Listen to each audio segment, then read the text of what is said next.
Imagine a city the size of London. Now, erase the people. Silence the traffic. Stop the elevators. What you have left is a 45-story concrete skeleton surrounded by weeds, rusting cranes, and a silence so heavy it feels like pressure in your ears. This isn't a scene from a post-apocalyptic movie. This is modern-day China. Specifically, this is the legacy of Evergrande. By late 2023, investment bank Nomura estimated there were 20 million units just like this, pre-sold, paid for, but unfinished. If you zoom out to include finished but empty units, some estimates hit 60 million homes. That is enough housing to shelter the entire population of Italy, sitting vacant, rotting in the sun. It represents $4 trillion of capital that simply evaporated. On January 29, 2024, a Hong Kong court finally ordered the liquidation of the company behind much of this mess.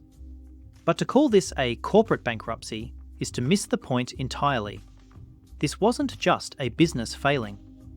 This was a geopolitical Ponzi scheme sanctioned by the state, fueled by global Wall Street greed, and paid for by the life savings of millions of families. Today, we aren't just looking at a balance sheet. We are doing a forensic autopsy on the largest asset bubble in human history. To understand the collapse, we have to understand the architect. Before he was the poster child for financial ruin, Hui Ka-yan was the ultimate success story. Born in rural poverty, he worked in a steel factory, climbed the ladder, and in 1996 founded Evergrande in Shenzhen. The timing was impeccable. China was just beginning the largest urbanization experiment the world had ever seen. Hundreds of millions of people were moving from farms to cities, and they all needed somewhere to sleep. Hui didn't just build apartments, he sold a dream. He promised the rising Chinese middle class that property was the only asset that never went down. And for 2 decades, he was right. He built fast, he sold fast, and he borrowed heavily. But there was a specific mechanism he used to turbocharge this growth. A financial loophole that transformed a construction company into a money-printing machine. It wasn't just about selling homes. It was about selling homes that didn't exist yet. Here is the mechanism that killed them. It is called the pre-sale model. In most developed markets, you put down a small deposit, the developer builds the house, and you pay the mortgage when you get the keys. China flipped this logic on its head. Buyers would pay huge down payments, sometimes the full amount, years before the building was even a hole in the ground. For Evergrande, this was essentially an interest-free loan from the customer. In a normal business, you would ring-fence that money and use it to build that specific tower. But Evergrande didn't operate like a normal business. They operated like a shark that drowns if it stops swimming. They took the cash from buyer A in Project A, and instead of pouring concrete, they used that liquidity to buy land for Project B. Then, they sold units in Project B to fund the land for Project C. It was a brilliant legal strategy for rapid expansion, as long as new buyers kept showing up. But structurally, it is identical to a Ponzi scheme. The early investors, or in this case, the early home buyers, get their product only because new money is flowing in at the bottom of the pyramid. You might wonder, why did the banks let this happen? Why did the regulators watch a developer leverage itself into a $300 billion debt bomb? The answer lies in the incentives of the local governments. In China, local authorities are responsible for huge amounts of infrastructure spending, but they have limited ways to raise tax revenue. Their solution? Selling land. By restricting the supply of land and selling it to developers like Evergrande at sky-high prices, local governments could balance their budgets. It was a symbiotic relationship. The government needed Evergrande to buy land to fund the local police and build roads. The banks, often state-owned or state-influenced, were told to keep the credit taps open to keep the GDP numbers up. Everyone was making money. The local officials hit their growth targets, the banks collected interest, and Hui Ka-yen became the richest man in Asia. But the cracks were already forming. You cannot decouple an entire economy from reality forever. By the late 2010s, real estate and its related sectors accounted for nearly 30% of China's GDP. That is an insane number. For comparison, during the peak of the Spanish property bubble before 2008, it was around 20%. China had built an economic engine that ran exclusively on concrete. But the market was saturating. There is a limit to how many apartments a population can buy, especially when the population is starting to shrink. We saw the first signs of the ghost city phenomenon. Entire districts with paved roads, streetlights, shopping malls, and high-rise apartments, but zero residents. These weren't just bad investments, they were monuments to misallocated capital. Evergrande was building for a demand that was purely speculative. People were buying second, third, and fourth homes not to live in, but to hold as stores of value, like gold bars made of brick. But unlike gold, brick crumbles. And unlike gold, Evergrande had borrowed $300 billion to mine it. The clock was ticking, and Beijing was about to change the rules. Before we get to the 3 red lines that severed the artery, a quick reality check. Most financial news tells you what happened. The stock fell, the company folded. But they rarely explain the why or the mechanics of the fraud. If you want to actually understand how money moves, how leverage destroys empires, and how to spot the next collapse before it hits the headlines, you need to be subscribed to this channel. We don't do surface level, we do deep dives. Hit that subscribe button now so you don't miss the forensic analysis of the next crisis.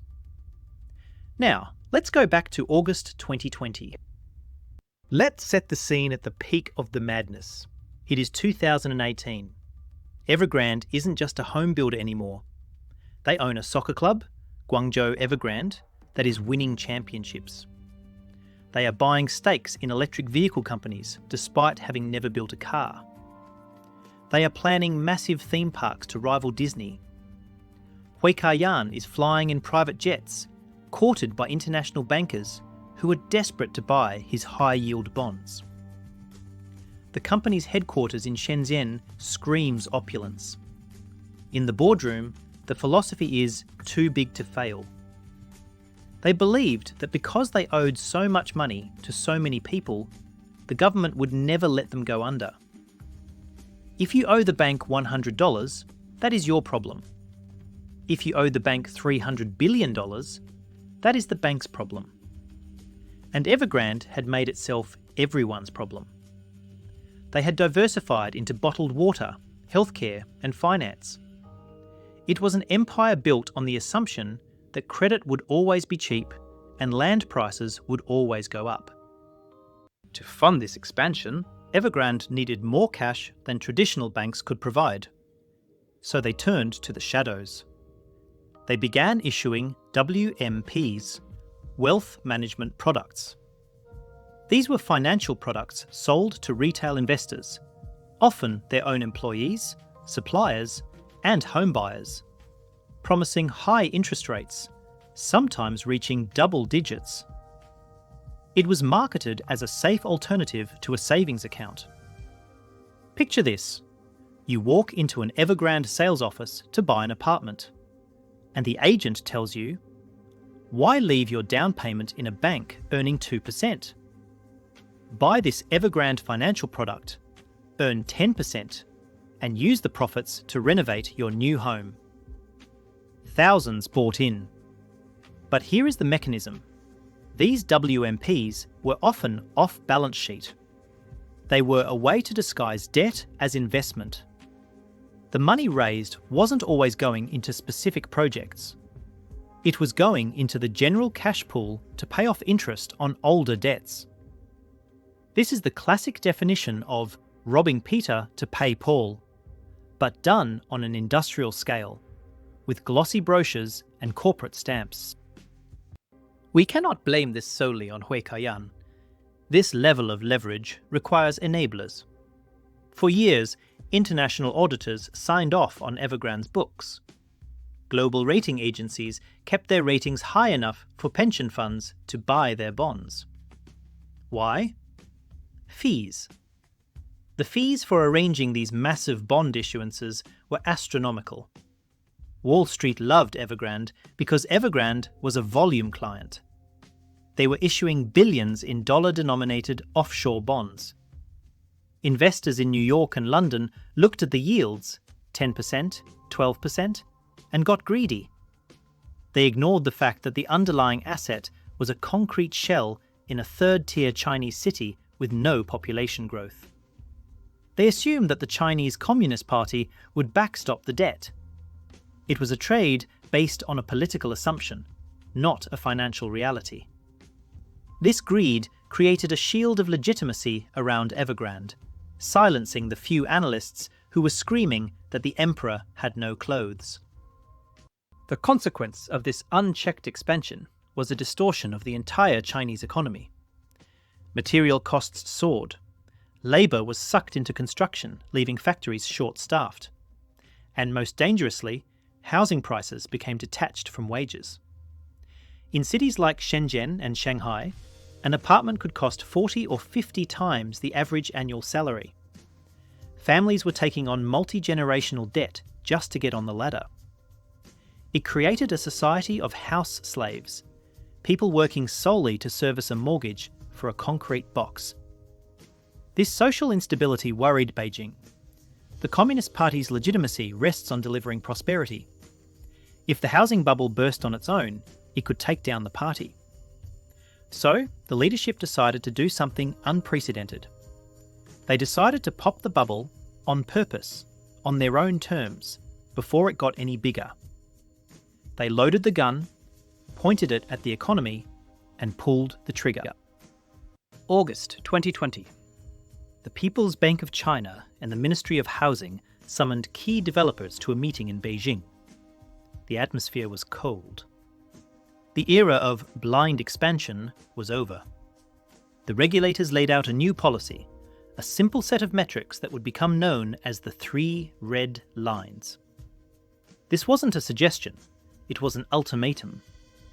For years, developers had played a game of cat and mouse with regulators, finding loopholes to keep borrowing. But this time, the state wasn't playing. They were looking at the systemic risk and realizing that Evergrande had become a grey rhino, a highly probable, high-impact threat that everyone sees but ignores. The message to Hui Kaiyan was clear: deleverage or die. They didn't want to kill the sector, but they wanted to starve the debt addiction. They underestimated just how fragile the patient actually was. You hear about the 3 red lines constantly, but let's actually break down what they were, because this is the mechanics of the crash. Line 1. Liability to asset ratio of less than 70%. This measures how much of what you own is actually owned by your creditors. Line 2. Net gearing ratio of less than 100%. This compares your debt to your equity. Essentially, do you have more debt than your company is actually worth on paper? Line 3. Cash to short-term debt ratio of at least 1. This is the killer. It means you must have enough cash in the bank right now to pay off all the debts due in the next 12 months. Evergrande failed all 3. Every single one. Under the new rules, this meant they were banned from increasing their interest-bearing debt. Zero growth allowed. For a Ponzi-like structure that relies on new borrowing to pay old debts, this was a death sentence. It cut off the blood supply. They couldn't borrow to pay the interest on the old bonds, and they couldn't borrow to finish the apartments to get the final payments from buyers. The cycle froze. Inside Evergrande, panic set in. Executives scrambled to liquidate assets to raise cash and meet the ratios. They tried to sell the office tower in Hong Kong. They tried to sell the electric vehicle unit. They even started offering discounts of 30% on new apartments just to get cash in the door. But the market smelled blood. Suppliers, sensing weakness, stopped accepting Evergrande's commercial paper, essentially IOUs, and demanded cash up front. Construction sites began to go quiet. Workers laid down their tools because they hadn't been paid in months. The buyers, the regular families who had put down deposits, started to notice that the cranes weren't moving. Rumors spread on WeChat. The confidence, which was the only thing holding the illusion together, evaporated. Hui Ka-yan was summoned again by authorities and told to solve the problem, but he had no tools left. The liquidity trap had snapped shut. The impact wasn't limited to Evergrande. The 3 red lines applied to everyone. Suddenly, the entire Chinese real estate sector was scrambling for cash. This caused a massive credit crunch. Bond yields for other developers spiked to junk levels. No one could refinance. It was a domino effect. When Evergrande stopped paying its suppliers, the cement companies, the interior design firms, the ad agencies, those companies couldn't pay their own debts. The economic pain radiated outward instantly. But the most dangerous consequence was the signal it sent to the world. The Chinese government was willing to let a giant stumble. The implicit guarantee was gone. Offshore bondholders watched in horror as the value of their bonds plummeted from nearly par to 30 cents on the dollar, then 20, then 10. The smart money started to run. But for the retail investors and the home buyers, it was already too late. Fast forward to September 2021. The crisis goes global. Evergrande misses 2 offshore bond coupon payments totaling $131 million. In the world of high finance, missing a payment is the ringing of the bell. They entered a 30-day grace period, a slow-motion countdown to official default. Images began circulating of angry investors storming the lobby of Evergrande's Shenzhen headquarters. These weren't Wall Street types, they were grandmothers and retirees who had bought those wealth management products. They were screaming, crying, and sleeping on the floor of the lobby, demanding their life savings back. Police were deployed in riot gear to protect the building. It was a visual manifestation of the financial rot. The company issued statements blaming negative media reports for their liquidity issues, classic gaslighting. But the math didn't lie. They were out of money. Fitch Ratings eventually declared them in restricted default. The facade had officially crumbled. When a company misses a bond payment, it triggers something called a cross-default clause. This is a standard provision in loan agreements that says if you default on one loan, you are technically in default on all your loans. It prevents a company from favoring one creditor over another. For Evergrande, missing that relatively small interest payment meant that the entire mountain of $300 billion of debt could technically be called due immediately. It's like missing a car payment and the bank suddenly demanding you pay off the entire mortgage, the student loans, and the credit cards instantly. Obviously, Evergrande didn't have the money. This kicked off a complex restructuring process. But here is the twist. China has a distinct hierarchy of creditors. In the US, there is a legal process for who gets paid first. In China, the priority was social stability.